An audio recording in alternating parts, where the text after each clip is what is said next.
tous ici présents vivez sur le fil du rasoir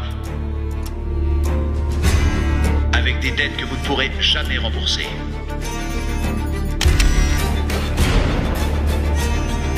Un, deux, trois, soleil. Comme le jeu auquel on jouait quand on était gamin.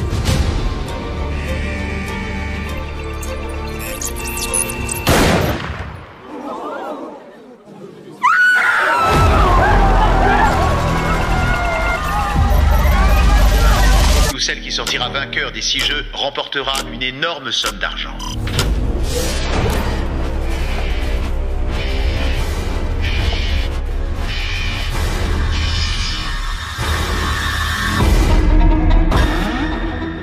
Les jeux d'enfants ont des règles simples. C'est pas juste ce qui est arrivé! Vous pouvez pas impunément tuer des gens comme ça! Si un joueur refuse de jouer, il sera éliminé.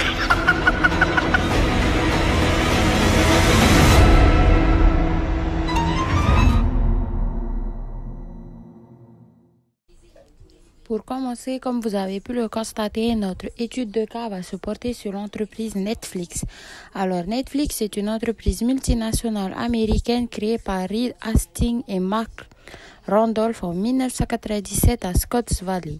À ses débuts, l'entreprise se focalise simplement dans la location de DVD, proposant ainsi un service qui permet aux clients de choisir et de louer un film via Internet. Un concept qui s'est tout d'abord concrétisé de façon matérialisée par l'envoi de DVD par la poste. Le DVD est tout simplement mis dans une enveloppe très légère de manière à ce que l'utilisation soit plus facile. De plus, Netflix est un business basé sur la demande du client, c'est-à-dire que l'entreprise fonctionne sur abonnement. Vous payez un certain prix pour avoir accès à de nombreux films. D'ailleurs, à ses débuts, Netflix est perçu comme étant une librairie de films, notamment à cause de ses nombreux choix de films. Netflix est une multinationale dont le siège social se trouve à Los Gatos aux États-Unis. Sa forme juridique est une SA, c'est-à-dire une société anonyme. L'activité de Netflix se porte plus sur l'exploitation et la distribution de séries et de films. Netflix est principalement dans l'industrie créative car elle propose des services, des films et des séries sous forme d'abonnements payants, ce qui a fait contribuer l'économie immatérielle et donc fait accroître la croissance économique. Maintenant, je vais vous parler des caractéristiques de la situation initiale de Netflix. En 1997, Netflix est au départ un service de location de DVD contre un abonnement mensuel, c'est-à-dire que l'entreprise permettait au départ la location d'un large choix de films choisis par les abonnés. Désormais, je vous parle des caractéristiques de sa situation finale. La finalité de l'entreprise serait de connaître les goûts et la personnalité de ses abonnés afin de leur proposer un très large choix de films et séries correspondant à leurs attentes et surtout à un prix abordable surtout pour les jeunes. De plus, Netflix est reconnu par tous grâce à sa notoriété, qui est une des principales forces qui en fait son caractère, c'est-à-dire que son très large choix de films et séries et ses tarifs attirent des milliers de consommateurs. On peut constater aussi que le fait que Netflix ayant une application permet de connecter plusieurs appareils entre eux, ce qui met en avant et facilite l'usage familial. Et enfin, le fait que l'abonnement ne requiert aucun engagement, c'est-à-dire que si le consommateur n'aime plus, il peut se désabonner facilement de la plateforme, ce qui en soi correspond et répond parfaitement aux exigences des consommateurs. Toutefois, Netflix modifia sa situation initiale pour parvenir à une situation finale. C'est-à-dire que Netflix a procédé après des années pour se concrétiser, en passant de modèles de produits matérialisés à dématérialisés. L'entreprise a su être innovante dans le domaine cinématographique avec une simple location de DVD au départ, notamment grâce à ses investissements technologiques, systèmes, concepts, principes. D'ailleurs, elle est devenue spécialiste en ce qui concerne la sphère technologique avec l'interaction avec son audience sur les réseaux sociaux et les différentes publicités promotionnelles. L'entreprise a su se servir des nouvelles technologies pour être au plus près de ses clients. Désormais, je vais vous parler de la situation initiale, la situation souhaitée et l'objectif de Netflix. Alors, sa situation initiale, c'est une entreprise de vente et location de films et séries.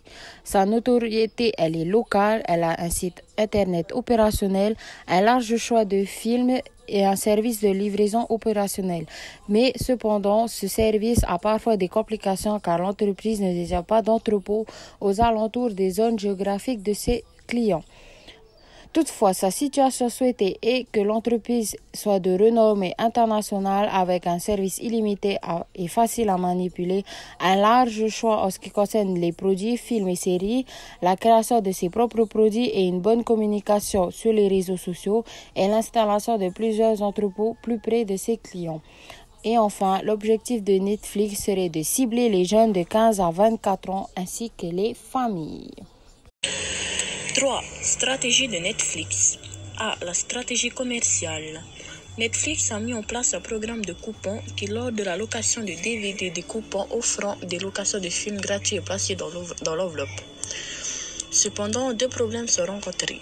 1. Pas assez de stock pour les films et 2. La livraison en 24 heures du DVD commandé. Pour résoudre le problème du stock, Netflix a mis en place un système de recommandation qui fournit d'autres genres de films aux clients. Ainsi, cela permet aux clients de ne pas attendre que leur film soit disponible, et également de pouvoir faire tourner les films qui restent dans l'entrepôt. Un système d'abonnement mensuel au forfait qui permet de louer aussi longtemps que l'on souhaite 3 DVD en permanence.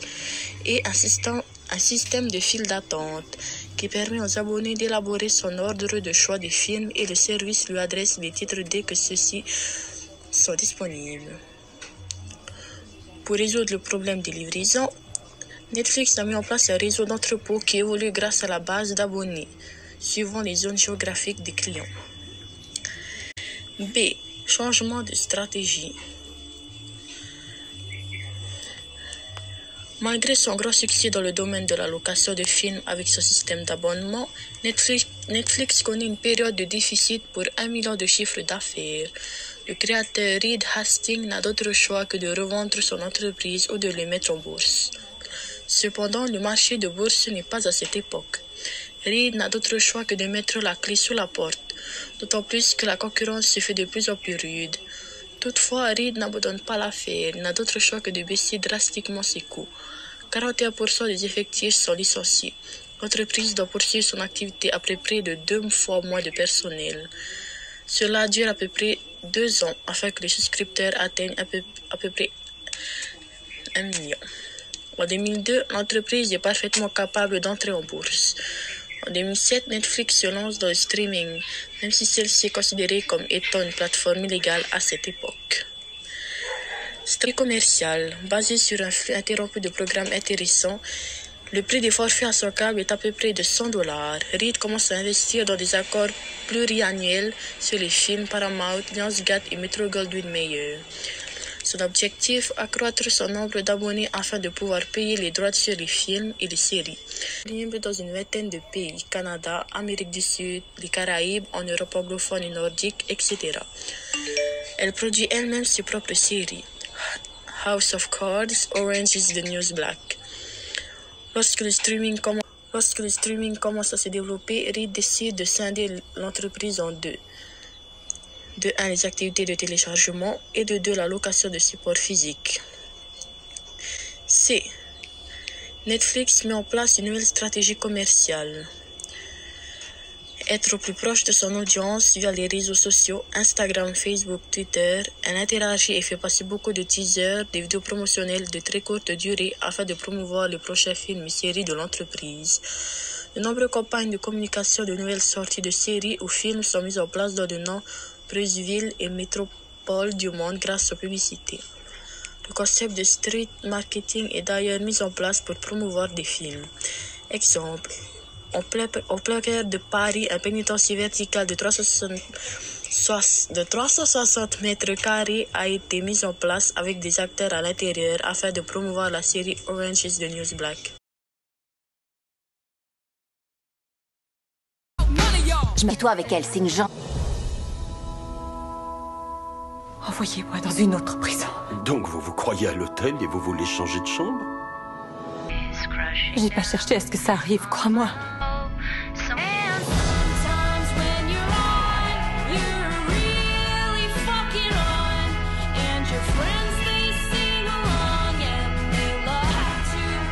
Jamais personne te cognera plus fort que la vie.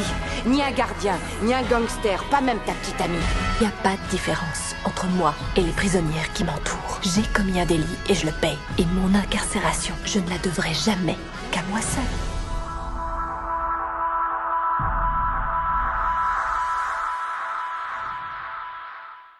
Netflix voit ses bénéfices augmenter grâce au confinement.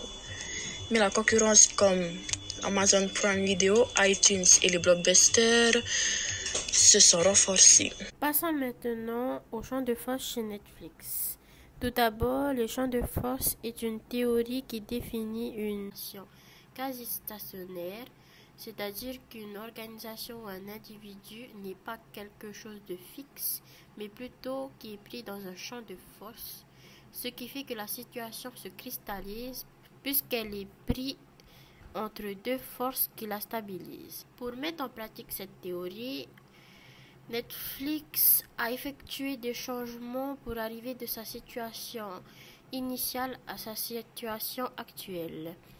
Voici un graphique qui représente sa situation initiale, ses changements et sa situation cible. On peut apercevoir que les deux situations sont prises entre deux forces que l'on appelle des forces motrices et des forces contraintes. Pour être plus en détail chez Netflix, les forces motrices représentent son site internet, son stock, son entrepôt et son service de livraison, ainsi que son système informatique. Cependant, ces forces motrices sont bloquées par des forces contraintes qui empêchent la situation de progresser. On peut notamment retrouver la concurrence, car il faut savoir qu'au départ, Netflix était une toute petite entreprise et qu'il existait déjà de grands géants de location de DVD, comme par exemple Blockbuster. De plus, pour un produit vendu, le stock était limité, c'est-à-dire que plusieurs clients ne pouvaient pas avoir accès à ce même produit en même temps. Un autre point était que l'entreprise ne détenait pas d'entrepôt aux alentours des zones géographiques de ses clients, ce qui retardait parfois les livraisons de produits et DVD. Ensuite, les droits de films étaient trop chers pour cette entreprise, ce qui n'allégeait pas les coûts que Netflix dépensait. Voici un tableau des deux forces, des forces motrices et des forces contraintes. On peut apercevoir que les forces contraintes sont plus grandes que les forces motrices, ce qui fait que la situation stagne et n'avance pas. Pour cela, il faudrait diminuer les forces contraintes et proposer des solutions. C'est ce qu'a fait Netflix, en investissant dans des systèmes informatiques qui ont permis d'améliorer la communication avec sa clientèle et d'avoir accès plus rapidement aux mêmes produits. Netflix s'est notamment lancé dans la production de ses propres produits, films et séries, ce qui a permis d'alléger les coûts liés aux droits de films.